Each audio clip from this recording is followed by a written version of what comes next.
Hello and welcome to the show. I'm Martin Wilsh, your host. And we have three great guests that I met at the symposium. I'll talk about that in just a second. That's a MUFON Symposium in Texas. The first is Roger Stankovic, and he talks about the Havana Effect on UFO witnesses. And it's a very interesting, I asked him a lot of questions about, these are pre-recorded, 3 interviews, but I asked him a lot of questions about the Havana Effect or Havana Syndrome. It's a very bizarre situation. And then there's Les Velez, and he's talking about Opus, and that's basically a support group for people that are having paranormal experiences or, abduction experiences, things like that. And last but not least is Jeremy Ray. He's full of energy, a great guy, and he talks about being with Robert Bigelow's team years ago and being on the STAR team for MUFON for many years. All these three are really great guests. And I have to say that I really enjoyed myself. I was at the MUFON Symposium, and that's me laughing. I did a lot of laughing. A lot of people did. We had a really good time. Then my good friend who's been on this show many times, Chris Lambright, came up to visit. He only lived about a half hour away. This is me with Bob Salas. And it was good to hear him speak as well. A fine gentleman he is.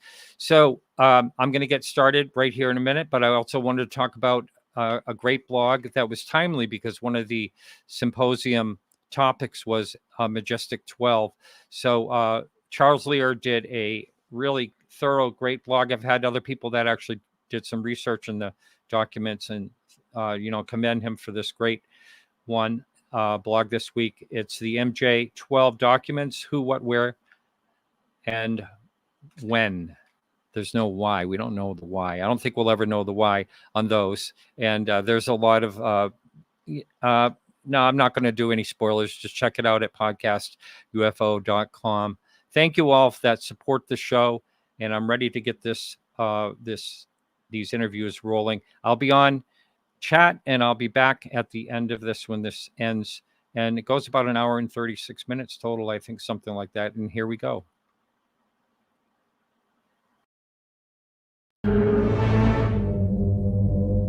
All right, I'm with Roger Stankovic. Roger, welcome. Thanks, Martin. It's good to eventually catch up with you. Yes, yep. So you're a listener of the show, which I think is great. I love Australians. And I am. I've listened for you for, I think I can say, decades. Yeah, so it's great. There's such a listening audience there. I think it's amazing that it's always like second or third for listeners. That's right. When you have such kind of a small country compared to, so many others. 26 million-ish or something like that. Oh no, we've got 20 odd million in Australia. 26 million maybe. Last time I checked. Yeah. So it's still comparatively small compared to the United States, obviously. And what do you think why is there so much interest, would you think? I'm not entirely sure. We do have a few UFO organisations, and MUFON obviously is represented there as a chapter in Australia and New Zealand, and basically there are other UFO organisations, and people are just generally curious about the topic, and we keep up with the Americans in terms of what you guys are doing here in Congress and the developments and the hearings and stuff like that. And I think that there's quite a few people that are following that, and that's what makes it entertaining and also interesting. There's not much happening in Australia in terms of congressional hearings or anything like that. Yeah, as a matter of fact, I've talked to someone. They said that it's sort of in negative terms, more or less, with the government. Correct. Yeah, they haven't been looking at it since the UAP topic since I think 1996. I think myself and other researchers like Grant Levac had looked at approaching the government, and I actually approached the Deputy Prime Minister about this and said that they should open their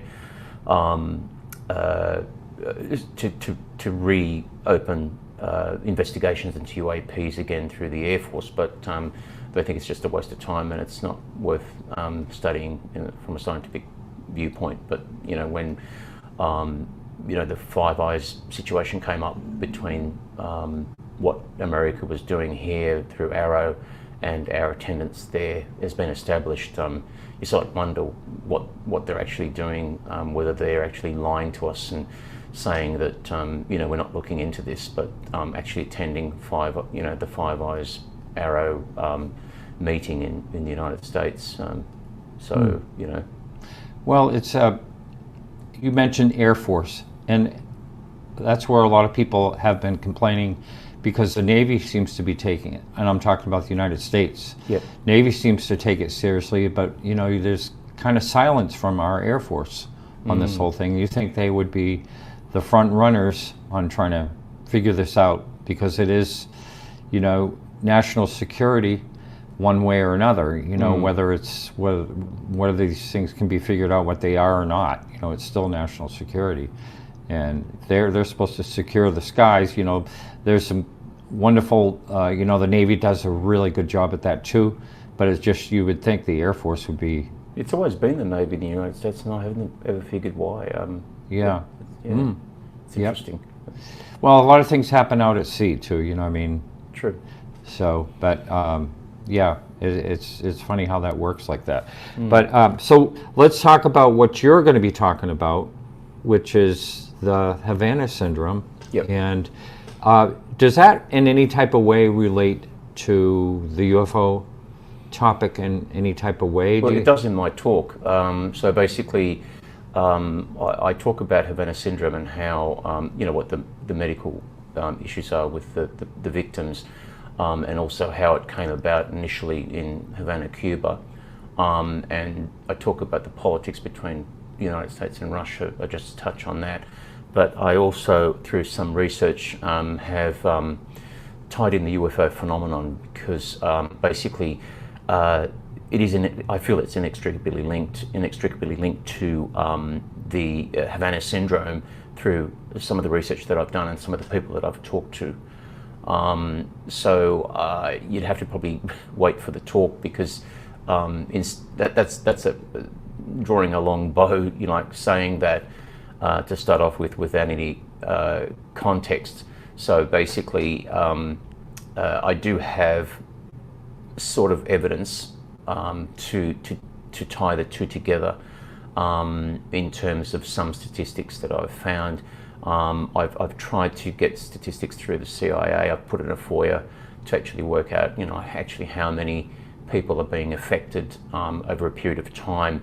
But that's been classified ever since they started investigating it. And my FOIA they haven't actually come back to me. They've received it, but they haven't actually come back with a yes or no. This is what this, what could take a while. Sometimes it takes a while. Yeah. So I can't really. What I'm trying to do is correlate the number of Havana Syndrome victims that happen with developments in the UAP phenomenon. That's the topic. So, for example, there has been recently, since 2017, you mentioned the naval videos that were released, sort of like coincide with the first patient that got hit with Havana Syndrome. So I believe that, and there's other sort of like slow leak disclosure events that have been happening that sort of like correlate with an increase in Havana Syndrome. So I think that what Hayam Eshad said, basically he was the chief security guy in this Israeli Space Force. He said in 2020, I believe, that non-human intelligence doesn't want its presence disclosed, and so it could be a pushback for disclosure that we're doing. So there's a tug of war between Congress and the deep state, in the sense that the public is pushing Congress for transparency and disclosure of the UAP phenomenon. But I believe that maybe there is pushback from non-human intelligence, and that's coming from the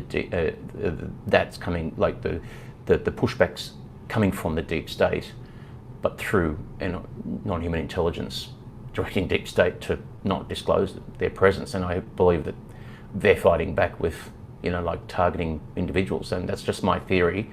I have spoken to one of the victims who says that he's patient 0, not the one in 2016, but another one. And basically, he's confirming that my theory is partly correct. So, and he's done a lot of work on the topic, basically, yeah. So that's what my talk's going to be about in a nutshell. And so what is, I guess, what is the overall on what they think Havana Syndrome is, and it's like targeted frequencies or something like that? Yeah, so basically people, it usually targets diplomats and the intelligence community, so from the United States, and some Canadian diplomats as well. But so it's targeting a specific population and an occupational population within the United States. And what happens is that basically these diplomats or CIA staff could be overseas or could be on the in the United States, and they can be in their kitchen where they're like just having a meal or washing the dishes, and they can be hit without a direct line of sight.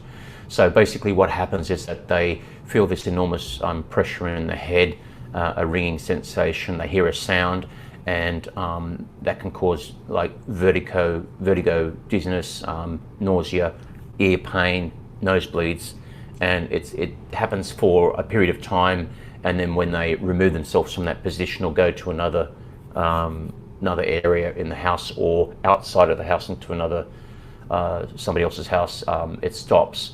But the sensations are still there, but not as bad, and they can develop mild traumatic brain injury, including all those other symptoms. And so it's really unusual in the sense that these people get targeted without a direct line of sight. So that it can't be someone looking at you through the window and then targeting you with a pulsed microwave. There is no direct line of sight, and no weapons have ever been found. And the FBI and CIA and several other intelligence agencies have been involved in actually trying to determine whether it's a foreign adversary, and they've come up with nothing. So it's really weird in the sense that basically these people are being targeted for some reason, and it creates what's called a mild traumatic brain injury in about 50% of the people that get targeted. And it's almost impossible. We don't have a weapon that can actually just produce what's called an immaculate concussion. So basically, instead of you can get concussed if you hit your head on a brick wall, or if someone hits you over the head with a hammer. You can get concussion from that and traumatic brain injury. But these people hear a sound and then get what's called an immaculate concussion. So they have a similar brain damage to someone that's been next to an explosion or in a car accident. Oh, yeah. So it's an anomalous medical condition that's never been described as well. So it's really quite a weird thing that's happening. And do you have an idea about how many victims there are? Yeah, so in December 29th, 2016, there was the patient 0, the first person that got hit, and they were in Cuba. And then 35 individuals after that, all told, were a bit later on, say 2017, mid-2017. And then these statistics are just what I've got from the media and also from medical people that have done research on these patients. So they're not official statistics from the CIA, because the intelligence community has never released any statistical data, and no one's ever questioned it. And I'm sort of thinking, why? If they haven't come up with a foreign adversary and they think it's there's nothing to it, then why not release the statistics? Because we could probably join the dots. I don't know. And then now they're saying there's possibly 1,000 people that are affected, and that was like probably 2022. There was probably about 1,000, or 2023.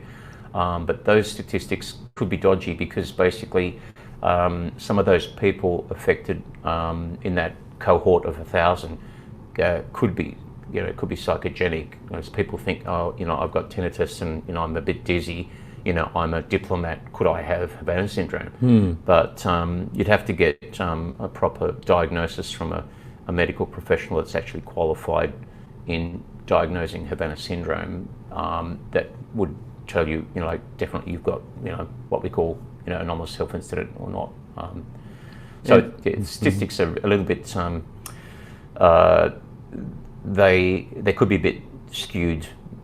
Yeah. Oh yeah, I could see that. What are some of the places besides Havana that people claiming they had this happen? Yeah, so initially they were getting targeted in Havana in 2017, and then it spread to there's Hanoi in China. I think there's Serbia in Europe. There's been in Geneva.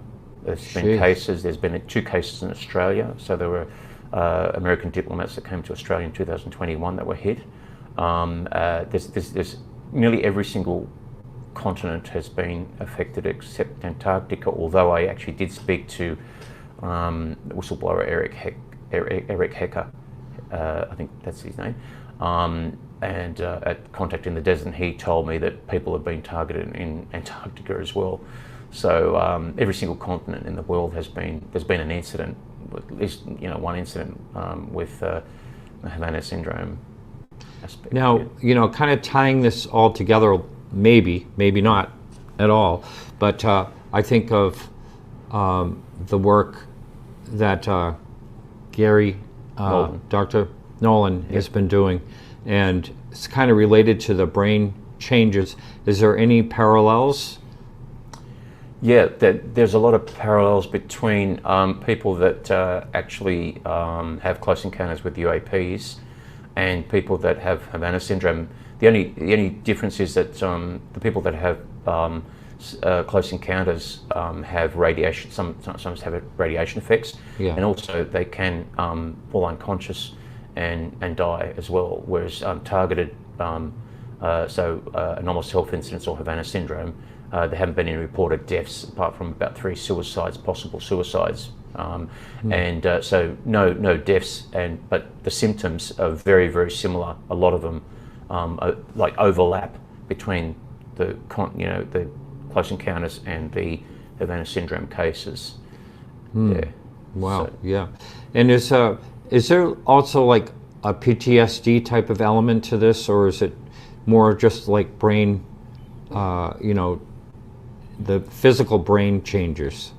Yeah. I think PTSD could be a factor in some of the cases, and PTSD can produce some of the symptoms, I suppose. But you'd have a little bit of brain changes in PTSD, but not as much as what you see in Havana syndrome. It's white matter damage. So basically, they've done MRIs and they've done volumetric studies, and they've seen white matter changes to the extent that it's statistically significant. So you would never get anything like that in PTSD. Yeah.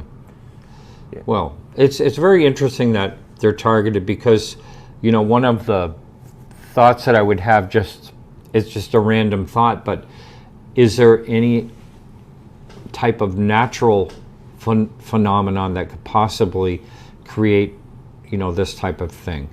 But then you go back, well, then how come it's diplomats? That's the strange thing. Yeah, there was a prosaic answer to this question when we're looking at crickets. So basically there was what's called a short-tailed Indian cricket, which is endemic in Cuba and also on the Bahamas and places around there. So basically people were hearing this sound which sounded like this cricket, and then 2 entomologists got involved and actually did a recording of the cricket sound, and then they did a recording of the actual Havana syndrome sound.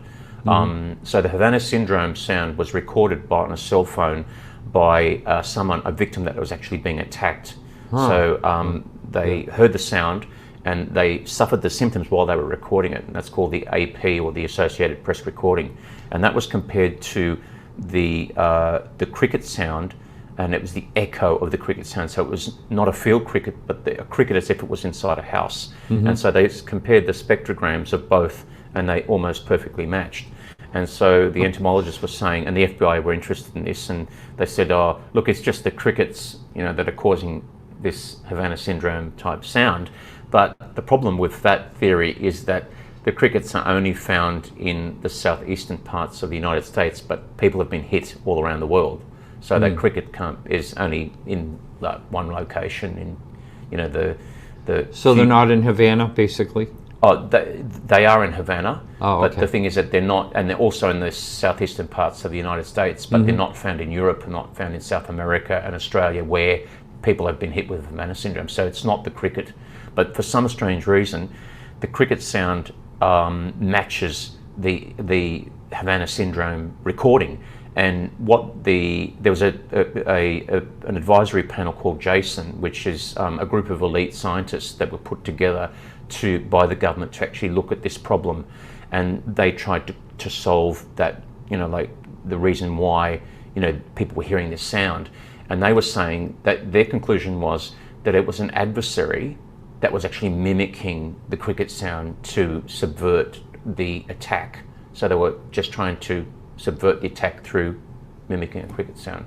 Oh, you mean they were just absolutely just trying to put it out there so people would think that it was that? Absolutely. Yeah. It sounds crazy, and it sounds weird, but that's the conclusion they came through. So, I mean, I don't know who could possibly think of something like that to actually, it's a brilliant thing to do. But, Yeah.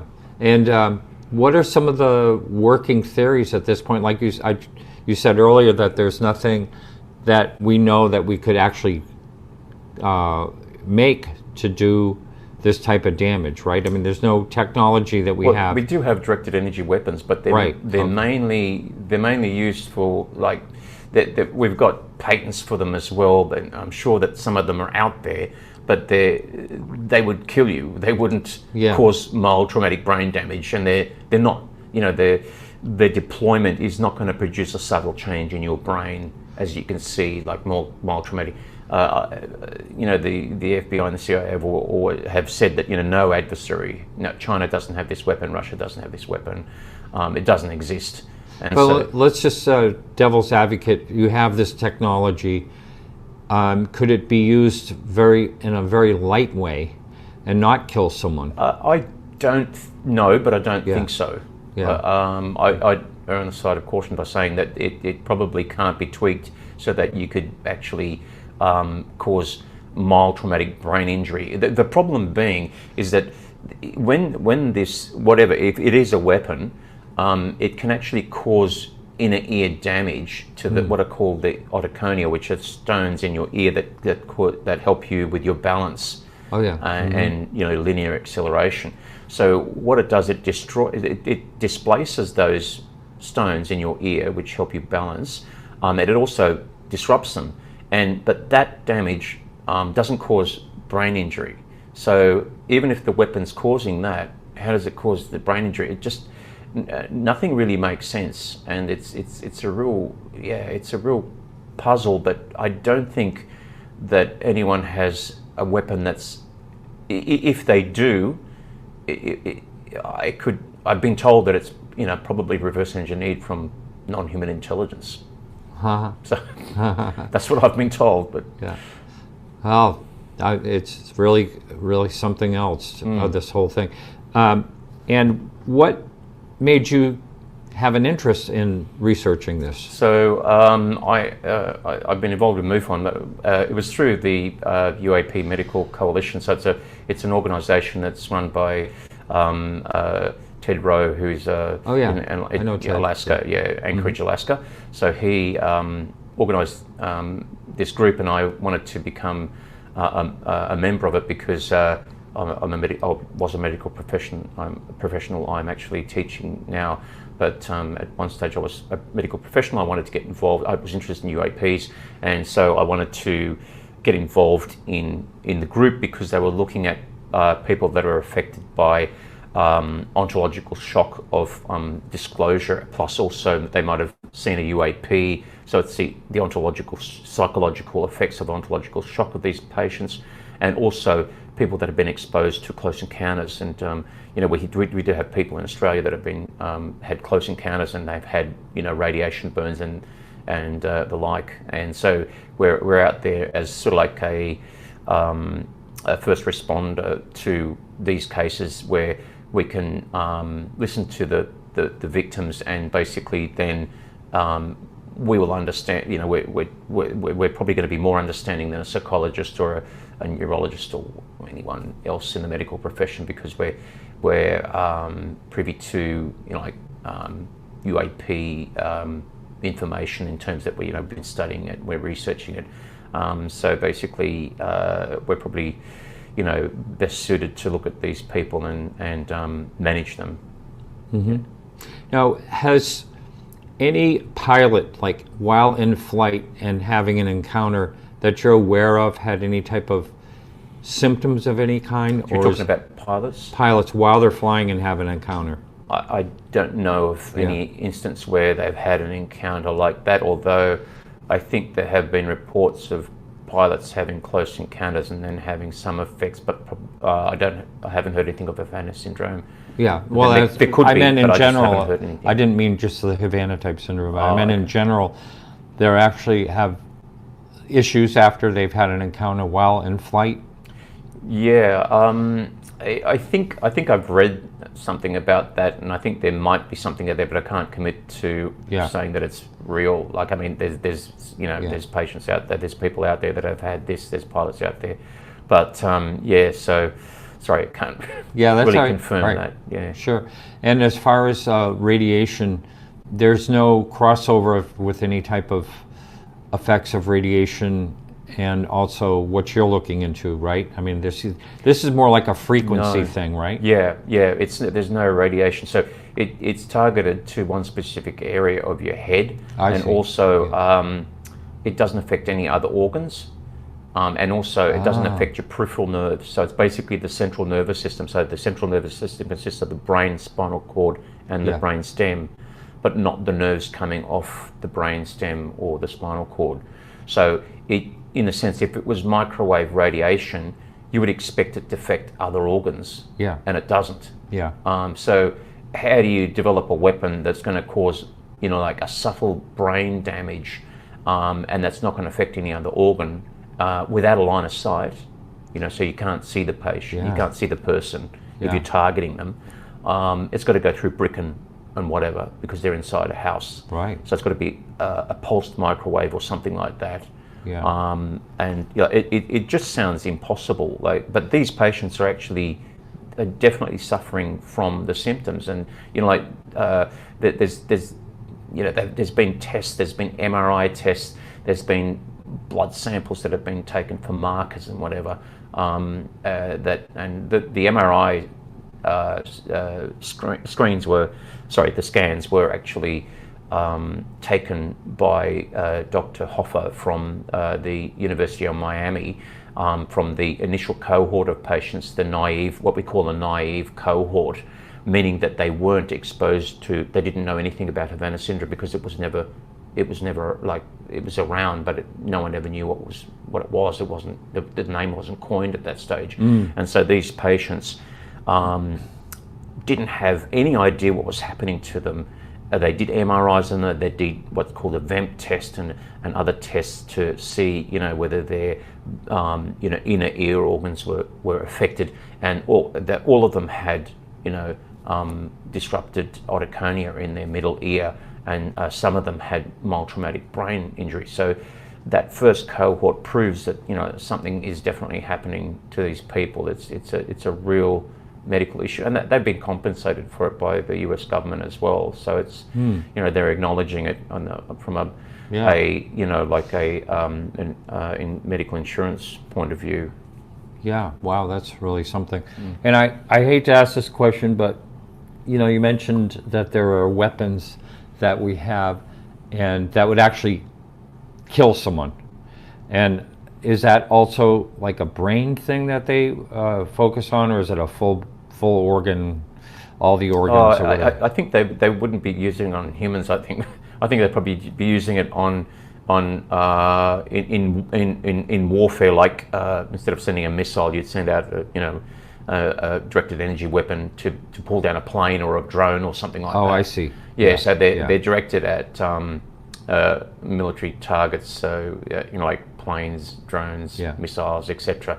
So they'd be used for that purpose, and it'd be like quite a bit of energy to bring something like that down. But we certainly have enough ways to kill each other. Yeah, exactly. But yeah, well, this has all been very fascinating. Thank you so much. It's been a real pleasure to meet you and hang out with you. And thank you so much.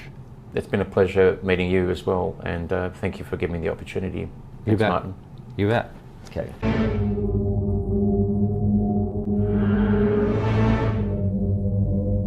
All right, I'm with Les Velez. Welcome. Thank you. Pleasure to be with you. Yes, it was nice to meet you. And let's talk about Opus. This is something, well, I don't know, maybe we should dive into your background, what got you interested in this topic to begin with. Well, I have to go back when I was 11 years old, living in Connecticut. I was coming in the house, it was dark already, it was October, late October. And all of a sudden I looked to my right, and here's this object, this oval object, emitting this like internal illumination, totally silent, moving over the tree line. And it scared the hell out of me. And I ran in the house, trying to get my father to come out. And by the time he came out, it was gone. And he says, oh, it's probably just a beacon of light reflecting off a cloud. Well, I didn't believe it. I went to the library, picked up some books, happened to be George Adamski's books. So I really got into it. And but after a while, it kind of faded. Just I went to college, went into the service, got married, had a couple of kids. In 1985, I moved from Connecticut to California. And I picked up the San Jose Mercury News and saw that Stanton Freeman, this nuclear physicist, was coming to San Jose City College to talk about UFOs and the government cover-up. And oh my God, it was like somebody threw the switch. And I got to go see this guy. So I did, and I expected to see a handful of people. Well, the auditorium was packed. He gave his incredible presentation, as he usually does. Yeah. And on my way out, MUFON had a table set up in the foyer. And so I stopped there, and I found out that they had a monthly journal that they publish. And so I decided, okay, I got to get this, talking about the cases they get involved in. So I did that, and after a while, that wasn't enough. So I found out that they had a field investigator training course.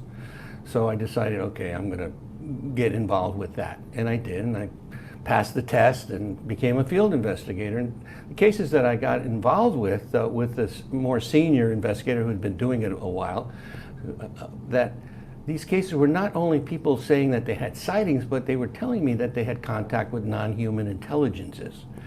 And the first case, I was very much a nuts and bolts kind of a guy. But the first case, so I was quite skeptical. And then the second case came along, and it was the same thing. And the third case, and the fourth case. And it was like, okay, there's definitely something going on. So what is it? So one day, one of the people that I was working with said, do you know of other people having similar experiences? And I said, well, I happen to know somebody. And so next thing I know, I'm facilitating a support group in my office. Okay, I had a business out there in California. So these people are telling me incredible stories about their experiences. And I got a call from the international director one day saying, there's a reporter in your area that would like to talk to a field investigator. Would you be interested? And I said, sure, I'll be happy to. Well, we had this nice meeting, and he wrote up a nice article. And shortly thereafter, I got a call from a woman that was living in Carmel, California. And she said, I'd like to understand what's going on with my brain when I'm in contact with these off-earthly intelligences. And I'm saying to myself, how the heck can I possibly help her? and so then she said she was working with an emergency room doctor down there. And that got my interest, because I had a doctor friend, Dr. Eugene Lipson, who happens to be the co-founder of our organization, Unfortunately, Gene passed away a number of years ago. But so I said, look, why don't we go down there? You can meet this doctor, and then we can find out what's going on with this lady. So we went down there, and as we entered her home, there was a picture on the wall, and the picture was her standing on the back of a vessel in beautiful crystal clear blue waters. And so I asked her, I said, so what's this all about?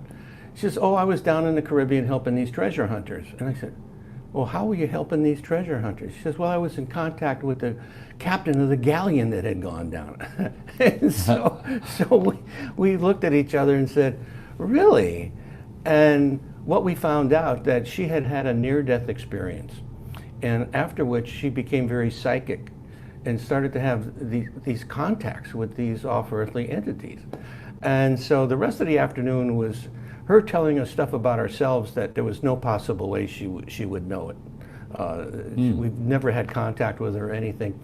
So we came away that afternoon, and how can we possibly help people like this? So that afternoon kind of got us thinking about setting up an organization. And then in 1994, Opus, the Organization for Paranormal Understanding and Support, became a 501c3, recognized by the IRS, which always cracks me up. Paranormal and IRS, I don't know how that goes together. But anyway, so since then, we've set up various mechanisms to help people that are having contact. And as it turns out, the paranormal encompasses a lot of things, whether it's spiritual awakening, kundalini, poltergeist activity, demonic possession. I mean, it's all over the place. But as it turned out, most of the people that come our way basically tell us that they're having contact with non-human intelligences, which, the Greys, the reptilians, the Nordics, the praying mantis type, our military. And so what we've done is set up three things right now to help these people. One is a totally confidential online support group, which is totally international, and we have over 400 people now that are in the group that talk 24/7, talking about their experiences, asking questions. And then we also have a referral network of mental health practitioners and hypnotherapists that if a person is looking for that kind of help, we can point them in the right direction. And then the last thing, which is a more recent addition to our organization, is our EST, which is our Experiencer Support Team. Sort of like what MUFON has as far as their ERT. Yeah. And I'm also a member of the ERT as a research consultant, because I've done research with MUFON. It goes back in like 2007, where we took 71 people that claimed that they had contact with non-human intelligence and 51 people that were a control group. And what we found after they took these various psychological tests, that nobody in either group had a psychopathology. They were totally sane. Just like what John Mack used to say. Yeah. Exactly. Yeah. Exactly. And we found out that they were not fantasy prone, which a lot of debunkers talk about. We found that they came back with a worldview that was changed. In other words, we need to be better stewards of the planet. We need to be better to one another, which is all very positive. We also found out something that is very interesting, which needs further research, is that the temporal lobe activity in the experiencers was different than the control group. And Gary Nolan from Stanford University has done some MRI tests on people that claim that they've had contact, and they found that in the caudate putamen area of the brain there was a lot more connections with these experiencers. And they exhibited psychic abilities, telepathic capabilities, and it seems to be generational. In other words, if they have it, their parents probably have it, their grandparents have it. So that brings up a lot of interesting questions. Is this something that was directly related to an abduction, or was this something that, their DNA was manipulated, eons ago? So there's all types of questions along those lines that are absolutely fascinating. It makes me, when I first started looking into this topic and really got involved, I thought, well, you know, the abductees, that's kind of a step too far. It was a little hard for me to swallow the whole thing. And then, you know, after speaking with Travis Walton and the guys in the Allagash incident and a few others, it's like, it just feels like, and it kind of makes sense, like whoever it is that's coming here would want to know more about, you know, the intelligent, quote unquote, I don't know if we're that intelligent, but the intelligent species on the planet. And it makes me wonder if they also look at animals too. But here's the thing that makes me wonder, and questions I'll ask you, and I know it's just, it's all theories. First of all, is I don't know that if we know for sure where they're coming from. I mean, it could possibly be another dimension, it could be another time, it could be all kinds of things. But why, I guess, again, this is just speculation, but why generational, and why the same people over and over? Yeah, and I think, again, it's an experiment that they've been following for eons, where they've manipulated our DNA. Gary Nolan, again, utilizing his information, where he says, you know, geologists say that the Earth is 4.5 billion years old. He says our genome mutates about every 600,000 years. He says, for us, really, to naturally be where we are as humans, the planet should be 9 billion years old. And if it's not 9 billion years old, then somebody, somewhere, at some time manipulated our genome. And so that's fascinating to me.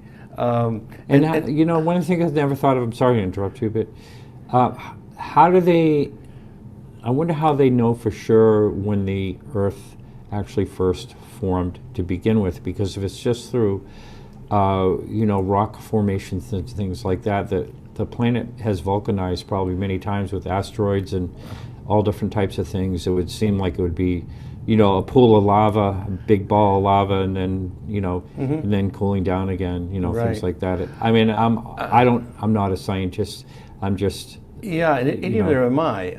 You know, I have a business background, actually, and we utilize, you know, professionals as far as the mental health community is concerned, or certified hypnotherapists that have had the proper training.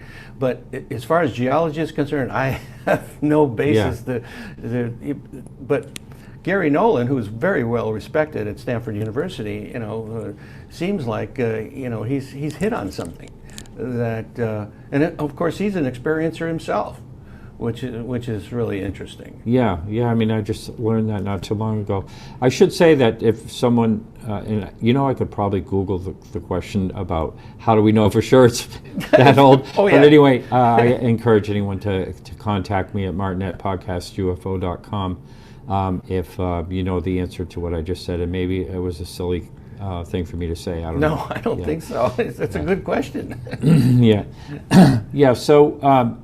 These 400 people worldwide, is it like a chat room they go into, or is it? It's a Google group. A Google group. Oh, and I don't even know how those work. Is it like a forum, sort of like a forum? Yeah, basically what it is that people, if you go to opus_support at googlegroups.com, you have to be a member of the group to access it. If you just put that in, you won't go anywhere.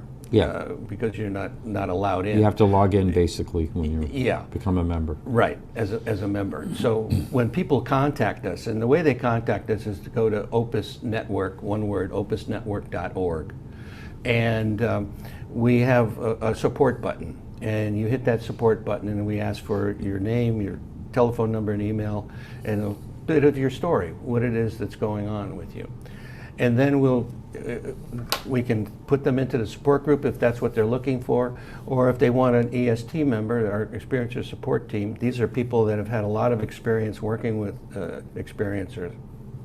Do a triage, and they talk to them and find out what it is that, you know, is going on with them and what they're looking for. And so then once they're in the support group, they can just utilize that opus_support at Google Groups They go right in. They can say whatever they want, just regular email at that point. And people can respond. Everybody sees it. It goes out to everyone in the group instantaneously. And then people can respond, and then everybody sees it. So, yeah.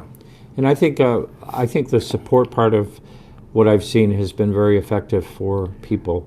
I sat in with one of Kathy Marden's groups out in Phoenix several years ago, and I just thought it seemed like, maybe like some type of support group of any kind where people were, feel traumatized. And I will tell you this, I've said this on this show a number of times, if something like this was happening to me, I don't think I could function in life the rest of my life. I think I would be just absolutely absorbed by it. And that's happened to people where their life is ruined. They can't function normally.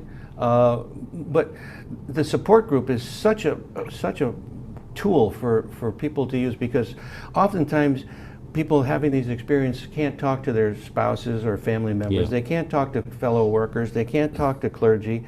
And so they're in this bubble. And a lot of times they've gone to a psychologist or psychiatrist because they think they're going crazy. Sure. And they find out that they don't have a psychopathology. They're not crazy. So then what? What Yeah. do you do with that? And so that's why I think that support group is probably the most effective thing for people, because they understand they're not alone, that there's other people having similar experiences, not exactly the same, but similar. And it's a relief for them to understand and be able to tell their story and ask questions. Right. Do you think there's a percentage of people that, may not be authentic? Yes. Yeah. Sure. Absolutely. And but they still get support from something else they need, or? Well, what happens is that it becomes quite evident after Yeah. doing this for 30 years when a person is blowing smoke up your tailpipe, so to speak. Yeah. And then we eventually tell them that it's probably we can't help you maybe the way that you need to be helped. Yeah. And recommend that they might seek a different path. And again, we try to be neutral. Yeah. We try to be open, not judgmental. And there are rules, guidelines when people come into the group. No politics is one, I'm sure. Yeah, absolutely. Yeah. Absolutely. Yeah. No politics. So it's been interesting to see how this has evolved, and the timing right now as far as what's going on in the world, and with our congressional hearings going on this subject. It's like confirmation for these people. Yeah, I saw that object, and now we have crashed UFOs. We have bodies, Yeah. and that body I happen to see. Whether it's, you mentioned earlier, what is it? Is it extraterrestrial? Is it interdimensional? Is it time travelers? Is it our military? It's probably all the above and anything else you can think of. Right. Or couldn't even think of. Exactly. Yeah. Exactly. And when people go into this group, like you said, they're sort of triaged in the beginning. Yes. Yeah. And then are there different types of abductions, or do they seem to have a lot of similarities? Well, as I mentioned earlier, the paranormal encompasses a lot. Oh, yeah. A lot of different things. Yeah.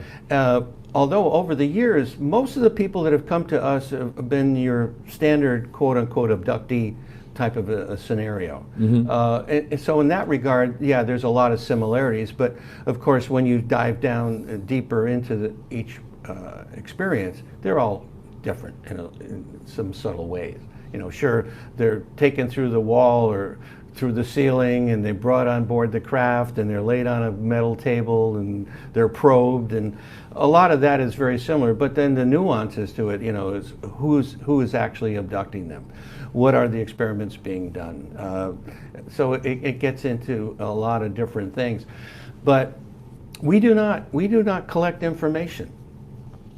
Oh, that's nice. Yeah, we do not collect information. feel We, this is a safe place for the people in the support group to ask their questions, tell their stories. The only thing that we do occasionally, like I said, we did the omega-3 study that MUFON funded back in 2007. And now we're in the process of doing the omega-4 study, where the first phase is complete, and it's on our website. If you go to our articles and documents section, the omega-3 study, the full study is there, as well as the first phase of the omega-4 study, where we actually went out to these mental health practitioners and hypnotherapists and got their feedback. And now this second phase is where we're actually going out to the clients of these people, and we're in a process of collecting control group people. These are people that have not had an experience, because we want to compare that. Yeah. And so we've come up with a whole different cadre of questions, different from a lot of the research that's been done already, trying to, and the bottom line in this is we're trying to come up with the best way to work with people. We found out that QHHT and EDMR are things that hypnotherapists use and seem to be very successful with. So this is something that we want to put out to the mental health community and to the hypnotherapy community so that they can better work with these people and make them aware. And we're also in a process right now of coming up with continuing education credits for the mental health community and the hypnotherapy community, where we can give them information so that they can better work with these kind of people. Wow. I have to tell you a quick story. A very close relative who is absolutely paranoid, doesn't even want to talk about anything to do with any of this, contacted me and said, God, I had this very, very vivid dream where I was lifted off of my bed, and then I kept going up, and then I could see the ceiling coming. Next thing you know, I go through the ceiling, and then I go through the roof, and then I see a craft up above me, and then I'm on a craft. Has anyone else ever talk about something like that? And I said, no. I did, because they would have been like really, really so upset. I had to say that. Oh, wow. Yeah, because anything that this person says, I don't want to hear, just to let you know, I don't want to hear any UFO stories or anything, because they know I do the show on it. Yeah, sure. But they did call me, like, it was such a vivid dream, and I just have to ask you. And it's like I made a decision that I was going to... Well, and that was probably the right decision. And because some people do not have issues with it, but others do. And those are the people that we run into quite frequently. But the thing that starts to help them is being able to talk to other people and say, tell me about your experience. And it's, oh, you went through the ceiling too. And then they start to understand that, and these people are all right. They're communicating, they're going to work, they're putting food on a table and doing all that normal stuff that most people do. And that's big relief in a lot of cases. Sure. One of the questions I wanted to ask you is, do you happen to ask these people about their blood type? There's been a talk about type O negative, I think it is. Yes, it comes up frequently in the discussions that people have. And that's the interesting part of the support group, is that people will say, hey, I understand that people with Rh negative are more susceptible. Oh, is that what it is, Rh negative? Rh negative. I thought it was type O, but Rh, yep. Yeah. And matter of fact, I wrote a book 2 years ago called The Unknown Other and the Existential Proposition of Alien Contact. And I talk about blood types and the ones that are more prominent, noted as far as being abducted. And that's an interesting factor in and of itself. When they say that the Rh factor is a recent addition to the human genome, so to speak, it only came about 40,000 years ago. Wow. Why did that happen? Yeah. What caused that to happen? And Of course, I have no clue as far as that's concerned. I think Nick Redfern might have done a book on that or something. Yeah, there's been a number of studies along that line. And what do the skeptics say about your work? Well, you know, what's interesting is the fact that I think probably the one thing that skeptics always come back at me with is the fact that how do you know that these people, and you kind of asked this question already, that they're not just telling stories, you know? It's the emotion. It's the emotion that happens when they're telling their story. So at least, like John Mack said, at least they believe it. Yes. Yeah. That is true. That is true. And scientifically, you know, utilizing the scientific method, I don't know if we're going to ever figure out what's really going on. I agree with you. Yeah. and so you have to go by what is transpiring with these people. You know, it's affecting them physically, Right. emotionally. Yeah. And so for them, it's very real. And what is this reality? You know, we have our reality right here in this room, okay? Yeah. But what's going on maybe in this room That as we don't well at know. a different frequency or Yeah. something, you know? I think of that stuff all the time. Yeah. Yeah. Yeah. It's probably kind of a depressing question, but are they known to also like take their own lives? Yes. That has happened. Oh, Yeah, yes. that's sad. Oh, yeah. And So I'm and sure you have support we, as far as we have on our hotlines. website, a note to, it's the, is it 988 is the International Suicide, or the U.S. anyway, hotline for suicide prevention. Yeah. So that's on our website. And if we have people that come in there and say, you know, I just can't take this anymore, and right away what we do is we say, okay, look, are you going to a professional? Yeah, you need tools. Yeah. And so you need to do that right away. Yeah. Don't hesitate. And if nothing else, call this 988 number. Yeah. Right away. Yeah. Because that's the only way you can handle it. I mean, we're physically not there because, I mean, these people are spread out all over the world. Sure. That we're working with. Yeah. Yeah. And how do people find out about Opus? Well, basically, you know, we have our internet site. Presence, and opusnetwork.org. We're on YouTube. At Opus, separate word network, where I actually do interviews myself with various people. I've interviewed Linda Howe, I've done Terry Lovelace, I've done a number of people. So we're on Instagram, so we're trying to be on as many platforms, social media platforms as possible to get the word out. But this is what we're doing here at the symposium. I have a table down there, and you know, we have brochures that talk about what we do, and I mentioned earlier that we're in the process of doing the second phase of the Omega-4 study, where we're looking for control group people. So, if matter of fact, people hearing this recording, if they go to our website, there's a contact button, which is separate from the support button. Yeah. If you want to join that control group. I'll put the link below. Yeah. In the show notes and everything. That'd be great. Yeah. That'd be great. So one thing I know will be on people's mind when they hear this is, what does this cost? Nothing. That's great. I was so hoping you were going to say that, so I didn't have to edit. 170. No. I didn't want to have to edit. No. Yeah, nothing. We don't charge for it. We are a nonprofit.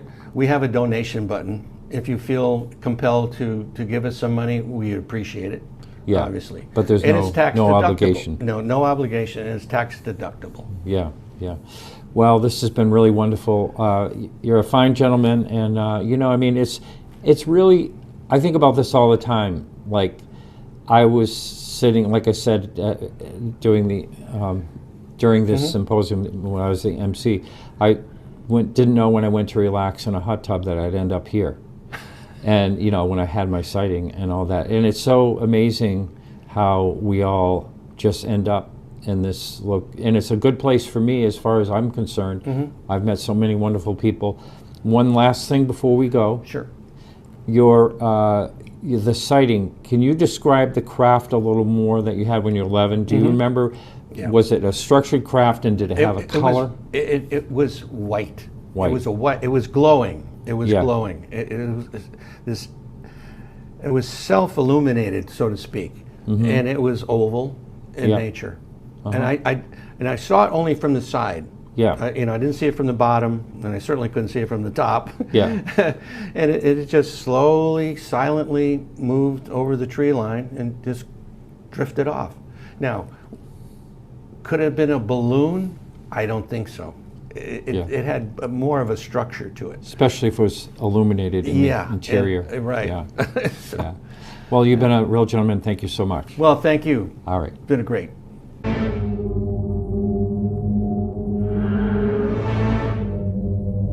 All right, I'm on with Jeremy Ray. Welcome back, I should say, because you were on 5 or 6 years ago, I think so. It just time flies by so fast. doesn't it? It's crazy. Yeah, I think it's actually on hyperdrive now, time. It feels that way. I've been years are going by like weeks for me. Yeah. Christmas is. Last Christmas I swear when I was pulling down a tree I was like, babe, didn't we put this tree? Didn't we just do this a month ago? That's what it felt like. So. Well, here it is at July 4th. Donna went into I think it was a Marshall's or something. They had Halloween decorations already out. I mean, that's really crazy. So. That is crazy. And they're for next year. That's a joke. But anyway. Okay, thank God. Because yeah. And when we were talking in the lobby, there was a discussion of manipulation of time, and that's something I think we should jump into a little bit. But first of all, Jeremy Ray, you were on. You've been in a few TV programs. People know you from that. Yes, sir. But was it Hangar One you were in? yeah, there's a bunch I can't remember, but Hangar One, the UFO Files was like the big one. Ancient Aliens. There's another show called Alaska Triangle. It's on the Travel Channel. Oh. That was good. Yeah. And then there's a bunch of other shows that technically I didn't do, but there was a lot of material from Hangar One that they never made it, and they took things from it and created different shows with it. Oh, I see. They took the stuff that was never used. Yeah, there's about 9 different brand new shows, but it was from old footage from Hangar One. Well, I hope you. No, I'm not an actor, Yeah. so I don't get paid royalties or anything like that. That's too bad. I just show up and sit in the chair and do my part, and then that's it. So Yeah. that's good that the material's getting out there so other people can get educated on it or be aware. Yeah. So you've been at this a long time. Why don't we talk about that? Sure. You were in the military. Mm-hmm. Yeah. And I always ask this question, and I know I must have asked you before, but what started your interest? Oh, well, I wouldn't say I didn't believe in UFOs, but it wasn't on my radar until I had a sighting, and that one day changed my entire life. That one moment, it's almost like I know it sounds a little extreme, but the old Jeremy Ray died that day. Yeah.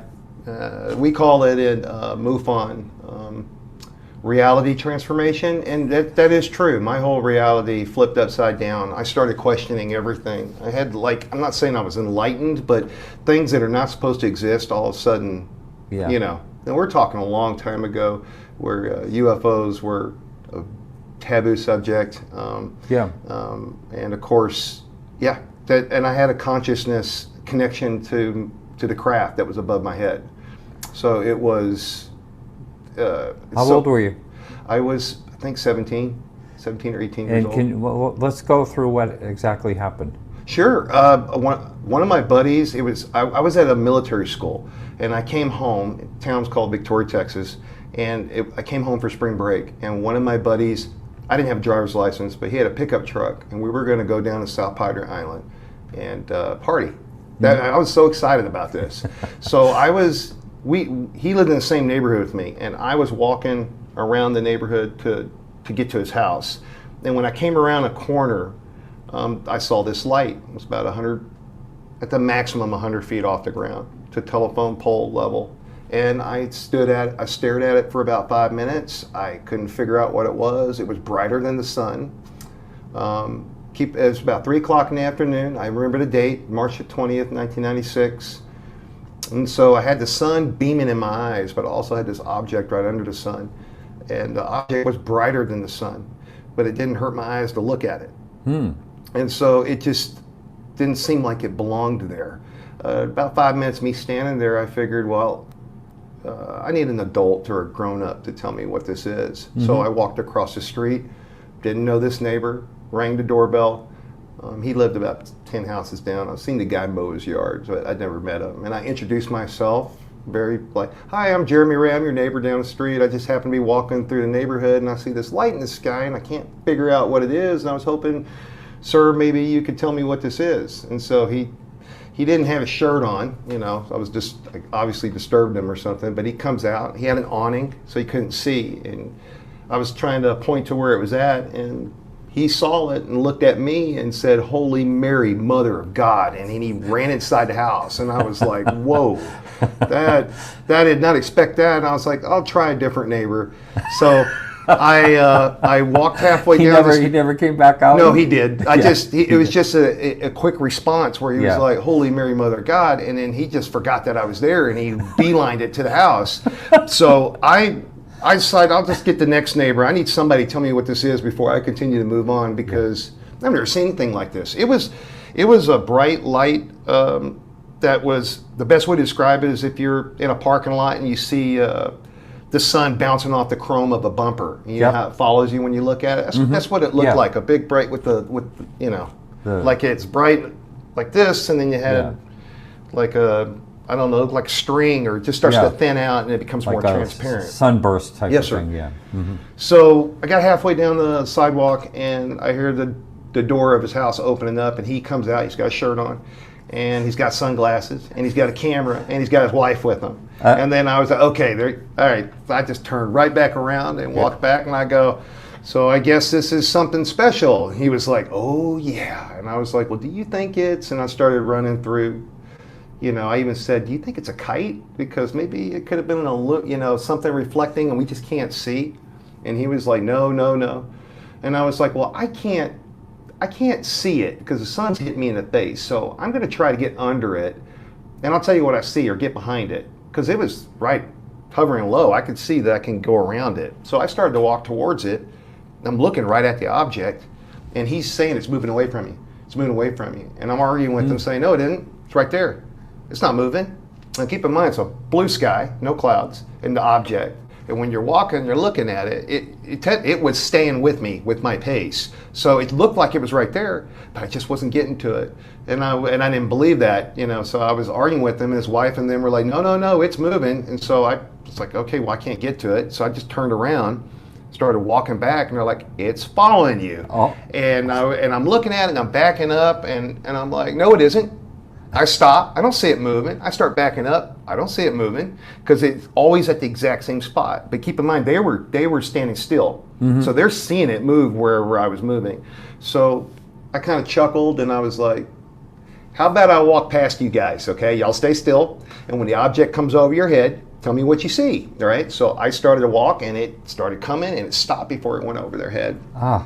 So I stood next to Dick, his name is Dick, and I stood next to him, and I said, you got to take a picture? He said, oh yeah, let's take a picture. So he wound it up, because back we didn't have cell phones back in, picture phones back in 1996.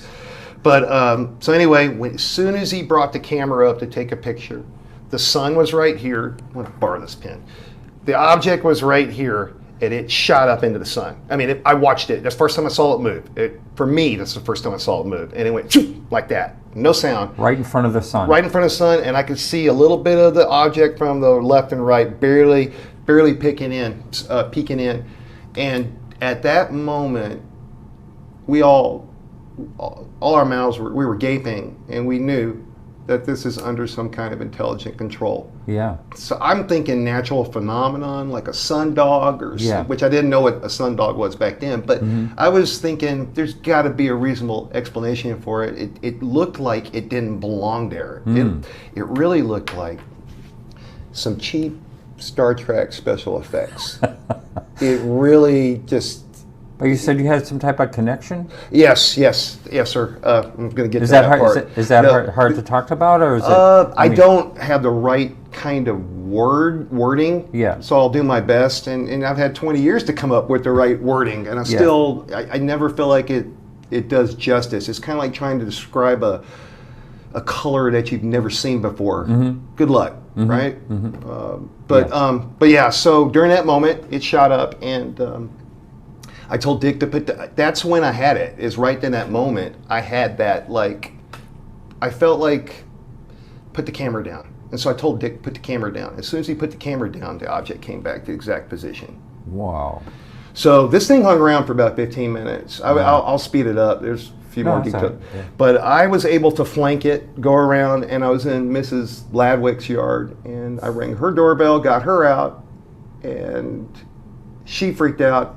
I was trying to explain to her what we think this is, and she said, "Oh my God," and she walked straight towards it, and when she got under it, that's when it left, and what I saw was everybody's shadows get darker, and I looked up, and what if you took a rubber band and cut it and held one end the other, and just and we both let go of it at the same time? Yeah. That's how it looked when it took off. I saw purple, pink, and blue scales, like the scales of a snake. So this thing was like perfectly straight with the light in the middle. But when this thing took off, it was like, boom, it was gone. And when it was doing this maneuver, I saw colors like flash, flash, flash, like a bright, we didn't have LEDs back then, but it would be equivalent to that. And I can't tell you what direction it went. We don't, but Mrs. Ladwick was blinded. She said it was very similar if you pushed on your eyes really hard and you would have that black fuzz. And she had to take a knee, and we were blown away by it. I felt, so without me getting like too crazy on it, I felt like when I told Dick to put the camera down, I was having a conscious telepathic communication. And it didn't care about them. This is what Dick said. It didn't care about us, it only cared about you. When you moved, it moved, And we had plenty of time to discuss this over the event. But yeah, that one day changed my entire life. I didn't even go down to South Padre Island. I didn't even go over to my friend's house. Oh, wow. I didn't care about chasing the ladies or trying to score, as an underage to get some beer. All that didn't matter anymore. But keep in mind, I was in military school, locked up kind of, and I was looking forward to this. I mean, having some freedom. And then this event happens, and stuff for a 17-year-old kid that you would think is super important is out the window. Didn't matter anymore. Null and void. Wow. I was that one day I knew that this is what I'm going to be doing. Wow. It started out with me like, well, when I get, no one's going to believe me because I'm a kid, but when I get older, I'm going to stand in an auditorium and I'm going to tell people what I saw. I don't care about a reputation or, because everything back then, it was a very taboo subject. Everybody made fun of you. You couldn't, nobody would take you seriously. So I just remembered that when I was in military school. I go, one day I'm gonna get up and I'm gonna tell people about what happened, because whether people don't believe it or not, I thought that was so important. I thought I won the lotto. I didn't know other people around the world see the same things that I saw. I had to. This is like right when I first stepped into it, and then started reading a lot of books. Was in the military, saw another UFO, and then that was it for me. I was like, I'm gonna find out how to get involved in this. I found MUFON when I was in college, and the rest is history. Been with them for 18 years. Wow. So what was the second one like? Was it during an operation or something? Yes, sir. Yeah, we were in Kosovo, outside of Pristina. That we had a little outpost, and this is strange, because I was on guard. I think it was like 3 in the morning, and I had another guy. And we had this basketball-sized red UFO just come hover directly over our outpost. And I had a really lazy lieutenant. I'm not going to say bad words, but I could use it. He wasn't a good lieutenant, all right? And we were sitting here like, should we wake him up? Should we not? He's not going to do anything, And I was like, nah, we're going to wake him up. And I woke him up and said, hey, sir, we've got a UFO. I just basically straight up told him. And he was like, all right, well, report to the battalion area and let them know what you saw. And of course, I'm intimidated. I'm a private. I'm like, no, sir. He got out. He radioed the battalion area, so it reported it. So to me, So he did see it? no, he didn't see it. Oh, he By the didn't. time we went in, it was only there for a little bit, and then it Yeah. zipped off.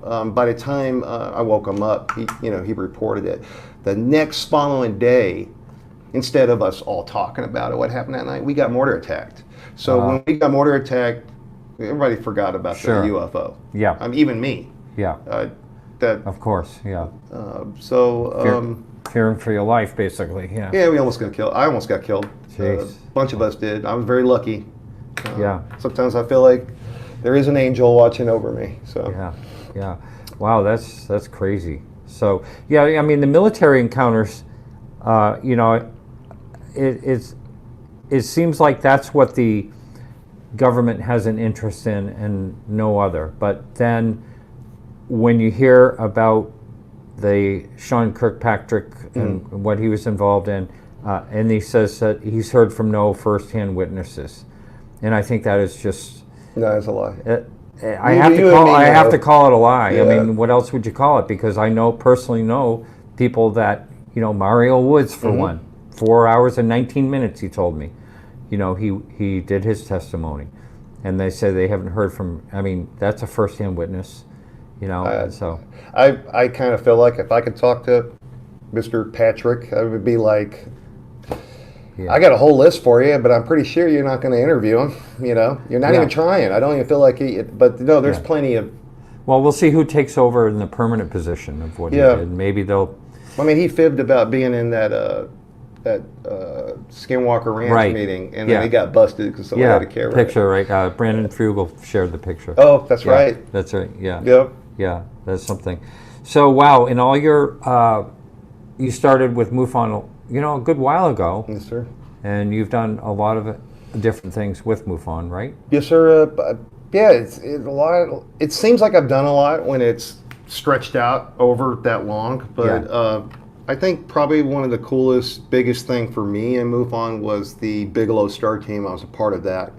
When Wow. Bigelow Aerospace Advanced Space Studies Yep. came in, started funding MUFON for a year. Yes, I remember that. Yeah. The project was called Star Impact Project, and I was on the team, and it was awesome. So it basically showed that MUFON was very capable, especially when we have funding, to deploy anywhere in the United States in less than 24 hours to get to a site. So Yeah.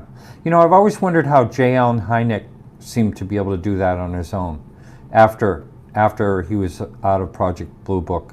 Like, I've heard stories that he would show up somewhere like the next day. And, you know, I mean, who is funding him? Does anyone even know? I don't know, but have you heard a story about the Project Blue Book reports where you had one that was for the public and one that was for... Yeah. So maybe he was getting... I mean, obviously, it does cost money to hop on a plane and get somewhere really quick. And then, of course, the intel, how connected you are. I mean, I can get on social media and hear something that MUFON hasn't told me yet, you know, or a UFO, but then also vice versa. I might hear something from a prominent UFO investigator in an event that happened, and several weeks go by, and then all of a sudden, boom, it's mainstream media, or you know what I'm talking about. So maybe that's he had good connections and had money to get there, or maybe I'm sorry. Yeah. No, go ahead. No, not just him. I mean, I was just thinking about, you know, my good friend, we miss him today, Lee Spiegel. Yes. You know, he, back in 78, I think it was, or 77, one or the other, Hynek called him and said, can you get on a plane and get down to North Carolina? You know, so somehow someone was funding them. Maybe someone that's listening to the show knows all about it. And Probably. Maybe I just haven't, you know, heard exactly how they did that. No, but he was around. He was around all the way until and Lee Spiegel, God bless his soul. I never got a chance to meet Lee, but my state director, Katie, did a lot of interviews with him when he was in his hospice or rest home thing that he was at, and a lot of his work, a lot of his crash retrieval work was used in the TV show Hangar One. We used a lot of his write-ups and stuff. So many crashes, so many. I mean, yeah, that's a big. It always seems like it's going to be a big controversy whether people, because I mean the first thing the skeptic will say, all right, so this thing got here, you know, however it got here, you know, from light years away or wherever it came from, and it crashed. You know, that's so ridiculous. So that's what a skeptic will say to you. it could be a Trojan horse. It could be a lot of things. Yeah, I mean, I mentioned downstairs when we were talking, Jonathan Wygant in his Peru, you know, crashed whatever it was that he saw, you know, wedged into the rocks, and he claims it looks like it got hit by a Hawk something missile. The way he looked at other craft, you know, airplanes that were hit by a Hawk missile, and they had the same type of damage. So he thinks it was actually hit by a missile. I forget what it's called exactly, but it has like a scatter shot missile. Okay. Some type of. I remember one time in Kosovo, the Air Force or somebody used a cruise missile to take out a barracks, and then I was there after the aftermath, and I saw it looked very similar like the Pentagon. It had a hole, and then inside everything kind of blew up, and I guess you would think if they could travel vast distances and through all this, you know, that we shouldn't be able to have the capability to shoot them down. But I've also heard it through the grapevine, you know, UFO lore. I wasn't there, but they have a crashed UFO at Area 51 that has a hole in it. It looks like it was shot down by something. Didn't know. I don't know if it was UFOs fighting UFOs or did we shoot them down. But you know, out of I think they'd have a force field. Right, there's some kind of force field around it. Or something. Shields or something. Yeah. But I mean, just speculation. Yeah, me too. Yeah, I mean, you just wonder what would make them crash. Just maybe they encounter the unknown that they weren't expecting. You know, people have opined that it could be something like, you know, radar could interfere with some navigation or whatever. It's all just, you know, speculation. Yes, sir. There's something that seems to, if there's truly crashes, there's something that is either taking them down or something they encounter. Well, I look at it this way. If they could travel through space, they definitely can travel underwater. And if they want to, this whole planet's full of water, the majority of it. That's where their terrain would be at. And they could easily make a home deep underground, deep underwater, because we can't even get down there anyway. Yeah. That would be the safest bet. Now, it would make more sense if ETs weren't coming from out there, they actually live here, and then they crash. That would probably make more sense, wouldn't it? Yeah. So maybe there's a continent or somewhere underwater where they make mistakes just like we do. Who knows? Yeah. We can always speculate on it, but if there is, well, there are crashed UFOs, but the question is, like, how many times does this happen? Are we the ones causing them to crash because we're trying to get that tech, so we set up traps and catch them, you know? I mean, I'm just speculating. Yeah. Or a Trojan horse, you know?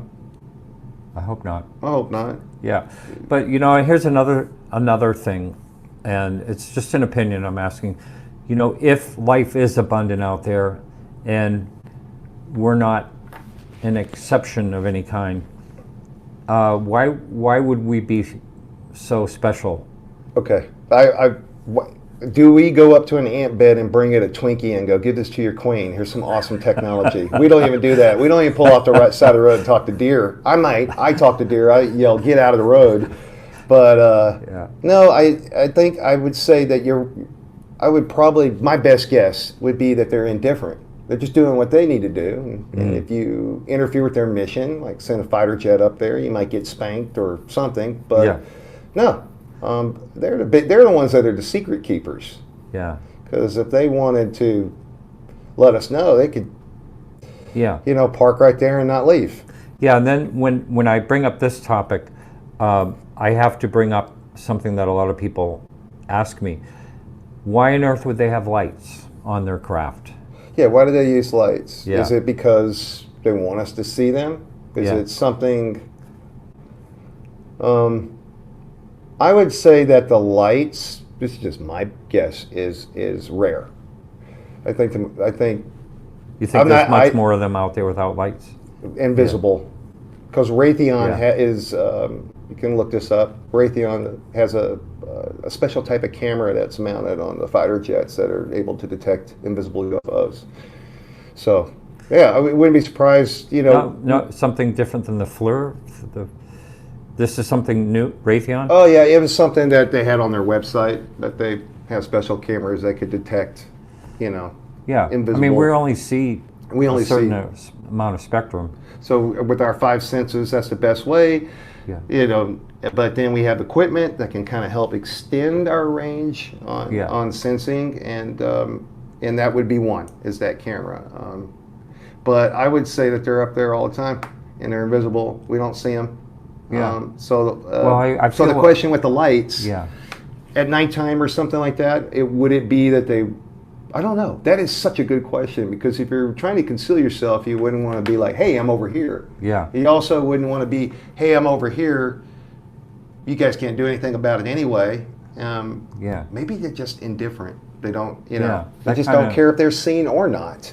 That kind of makes sense to me. It's the Yeah. best guess. There's probably something else to it, but And I kind of say a lot similar. Like, I think there's stuff going on around us that we have absolutely no idea about, Yeah. and Hidden. I do believe that. me too. Yeah. Hidden in plain sight. It might be right in front of our face. And Yeah. We just don't know. And then, of course, people want to know, well, the three questions and the last one, what do they want? Why are they here? Yeah. That type of thing. And that's another big puzzle. The agenda, if there is one. Yeah. My questions are, who are we? I mean, who are we? Why are we here? What is this place? I feel like if we could figure out those three questions, we might be able to answer a lot of. Yeah. I mean, I can give you many examples. Let's say like we're in a matrix. Then who cares about UFOs? We're wasting our time studying a program that's out Yeah. there flying around. So we don't have the answers. That's what makes life interesting. There's so many mysteries. But you wanted to talk about that time. Yeah, I wanted to talk dilation. and it's funny you mentioned the Matrix, because one of the people I interviewed, Albert Wayne, was, I think it's one of the best interviews I've ever done about someone who had an encounter. He basically said that when this craft, it was across the road, and then he said, and then like nothing happened, all of a sudden it's right overhead. And he says, and do you know in the Matrix when everyone's like moving slow? And he actually said, here's just someone he's not in the UFO circuit or anything like that. He said he had an unusual sighting when he was 17, and I listened to it and I said, oh wow, this is really something. And he said it seemed like time had slowed down. And then he said it seemed like there was some type of manipulation of time. And so and I think that would solve a lot of problems, a lot of people's encounters that they talk about. Yeah, it's basically time dilation. So if you see you got grass growing, you don't see the grass growing, but if you put a camera on it, and you'll see that, it's very active. So there's like some kind of buffer zone, or if you look up into UFO encyclopedia all the way to the back, there's a thing called Oz phenomenon or Oz factor, I can't remember, but outer zone kind of thing. So somewhere around the UFO, supposedly the UFO controls its own space-time. And when you get close to the UFO, you might, and even if you're touching it, you might think you're only there for 15 seconds to a minute, but everybody's looking for you. You've been missing for hours. And we would call that missing time, but really, you were there for 2 minutes, you stepped outside of that buffer zone, and now everybody's like, where the hell were you? You've been missing for... And then, of course, we jumped to the conclusion, I was abducted. No, you just got too close to where time's different here and different there. To travel through space to vast distances, you need to have a time machine, because you just need to be able to manipulate time and space and hop from point A to point B. That would be the most effective way of doing it. If you and me wanted to go to Alpha Centauri, not to mention all the fuel that we'd have to drag behind Yeah. us.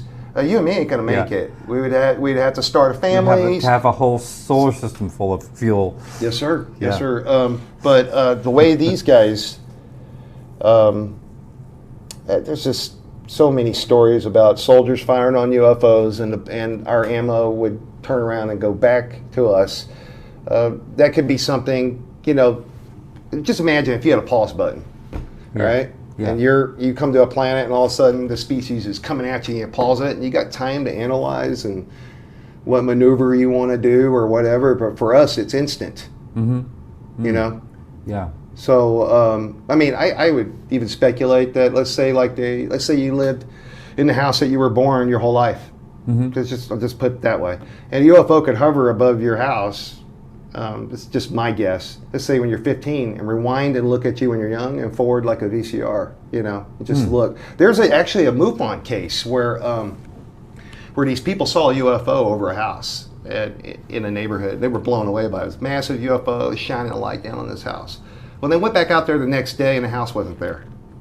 Uh-huh. It wasn't there, and they know this is the street they drove on. They knew it was right here. The house wasn't there. 15 years later, the house gets built, and it's the exact same house that they saw many years ago. That's freaky. Yes, sir. Wow. Yeah, I mean, there's many weird stories like that, but that's one. And we actually talked about that on Hangar One, the UFO files. I think, can't remember what episode. UFO superpowers, or the capabilities of what UFOs can do, and that was one example. Wow. Wow. Yes, sir. Yeah, I mean the time manipulation does seem to fit in a lot of cases, especially like you said in the missing time instances, where you know, perhaps you know, the one thing I think is weird also. Let's bring Travis Walton into this whole thing. You know, he's gone all that time. He doesn't think it's any time at all, and his brother said, well, feel your beard, you know, the growth on your chin, you know, that's 4-day growth.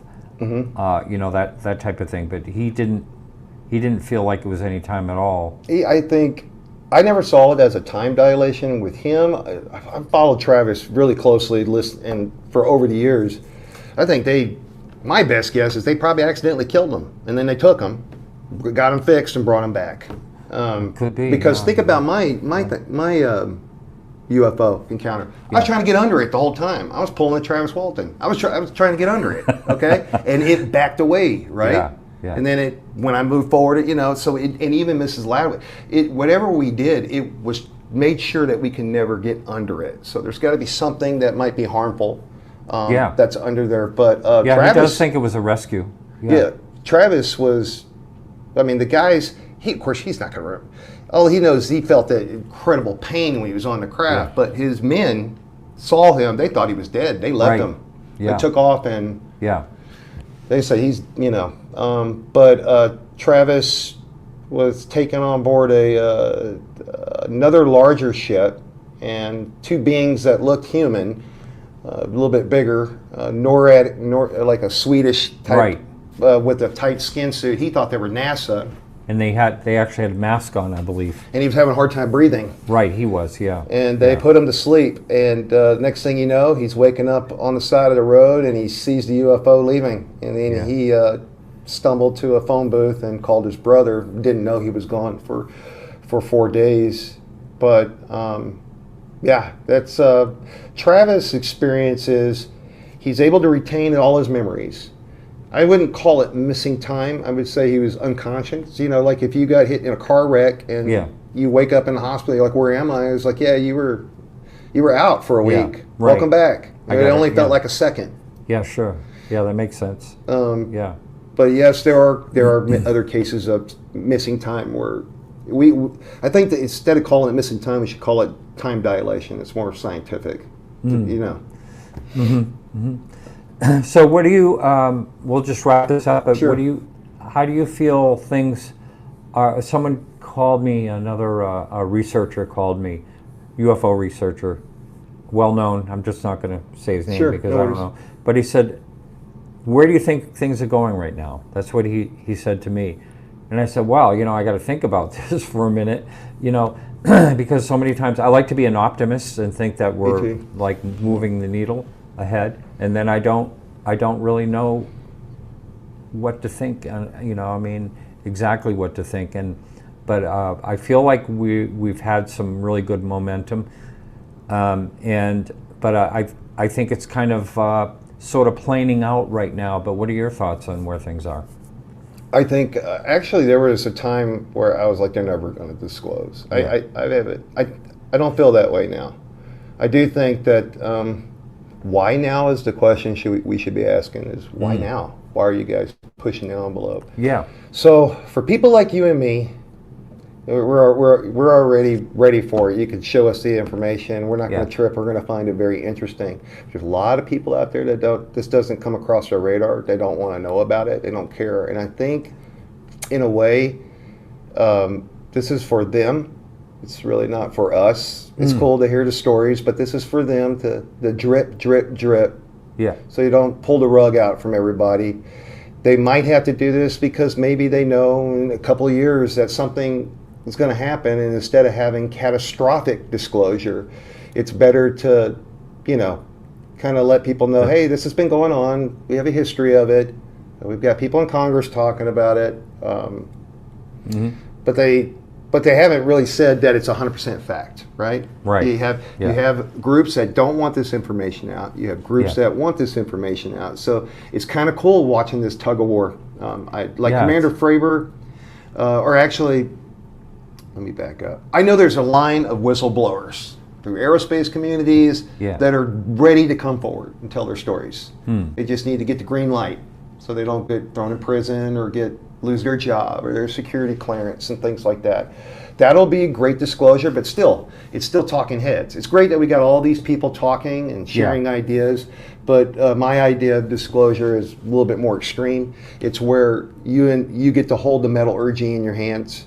You get to experience for yourself. I do believe we'll have that in our lifetime. I think probably sooner than we'll be ready for it, because this whole world right now, not just UFOs, there's just so much going on that even if you threw in the alien card,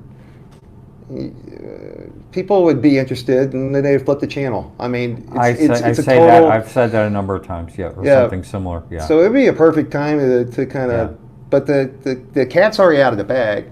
I've had people argue with me and say there's nothing new under the sun. This is the same thing as Donald Keyholt. Nah. Yeah. No, this is different. You got guys that are coming up saying, I know where the crash retrieval is at, where the UFOs are at, where it's being studied. I know the locations. We'd have to talk in a skiff about it, you know, that kind of stuff. Talking to Congress, and then not to mention that, but you got bodies. Yeah, that's good stuff. Yeah. So bring those congressmen in, get them to look at it. We can get the ball rolling, but it's rolling. It's just you just got to have patience. For you and me, we're ready for it. But there's, like I said, this is not just for America. This is for mankind, and for the whole world to kind of, acclimate to this idea, which is nothing new. It's been around for a long time. But I kind of feel like that's what it is. It's not a dog and pony show, but it's more like I don't know how the government's going to. I'm pretty sure they have a plan. We can kind of speculate how they're going to do it, but I do think disclosure is going to happen. I really do, in our lifetime. And what I mean is by holding the material and totally diving into it and not being censored on, oh, you're not allowed to know that, Yeah. Hopefully we can, you want to know, here's the folder and here's all the files. Have at it. Yeah. We're owed that. And then I think we are owed that, and I think we're also owed the tech that's been locked up for so long. It would be so beneficial for humanity. New propulsion systems, probably awesome new medical technology. Yeah. Things that we've learned from the crash, things that we've re-engineered. Yeah. If you listen to we can. Yeah. Well, if you listen to Colonel Corso, integrated computer chips, fiber optics, stealth technology, all this kind of stuff, he says the ideas came from Roswell. We looked at what they had and tried to figure out how we can make it work. And I think it could catapult us, our whole world. If we had some alien tech and we could get 100, maybe 200 years, maybe 1,000 years advanced overnight, it would be like a quantum leap. Unless we killed ourselves with it. Well, we're going to have to somehow guess you can say, spiritually evolved to love each other. Yeah. I mean, we're kind of, Yeah, we're in a Yeah. a tough spot, a bottleneck. yes, sir. Yeah, great to talk to you. Really great Always. conversation. Always. All right, Yes, sir. thank you, Jeremy. Take care. You too.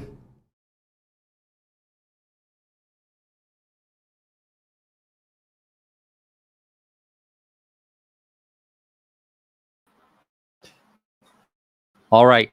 So thank you all for watching tonight. Thanks so much. We'll be back next week with Ariel Elizabeth and Chris Devine. I forgot to announce that Robert Whitman is going to be on the Everything Else show this Thursday night. He is a former FBI art, crime, and recovery person, and he was undercover all around the world buying stolen art and pretending, he was like a professor and all these different things. A fascinating guy. I've talked to him before. So don't miss that. That's coming up on Thursday night. I know it's a very different show than UFOs, but it should be still very interesting. We'll see you next week. And remember to keep your eyes to the sky.